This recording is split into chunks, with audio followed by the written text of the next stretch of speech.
sam počeo 2016. da treniram, tako što mi je Bojan Todorović, trener Taekwondo kluba Kobre, nazvao, pitao da li želim se baviti taekwondom.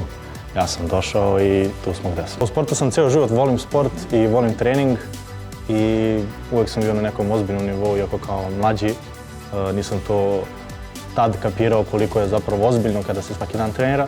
I onda sam 13 godina proveo u fudbalu i samo sam došao na taekwondo i maltene, kao što je Bojan rekao, samo žice da se našteluju kao na gitari. U ovom trenutku sam na pauzi, posle Paraolimpijskih igara i čekamo kalendar za sledeću godinu, ali kada je trening u punom jeku i kada mora da se radi, da se trenira, to je maltene svaki dan, da kažemo, i nedelja je jedini dan gde imamo slobodno da se odmorimo.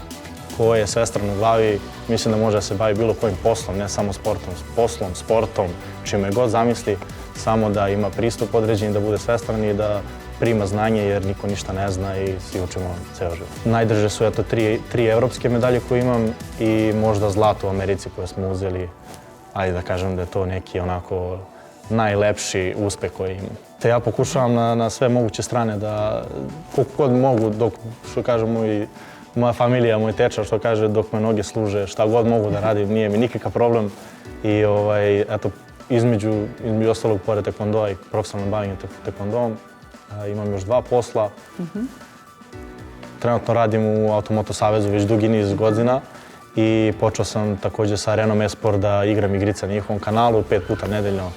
Tako da ko bude volao da pogleda Arena Esport, Taekwondo Spale. Moja preporuka za ostale jeste da slušaju malo starije, pogotovo današnje generacije. Da slušaju malo starije, imamo dobre savete za njih, iako, mislim, ja koji sam opet mlad, imam 25 godina, ali sigurno mogu nekom koji ima 10, 8, 12, neko dete, da ga posavjetujem lepo kako da, šta da radi, čime se bavi, kako da se ophodi prema drugima, jer to je, ja mislim, da je jako bitno. Sve kreće od kuće, to svi mora da znaju i roditelji mora da budu svesni toga da su oni ti koji su zaduženi za svoje dete.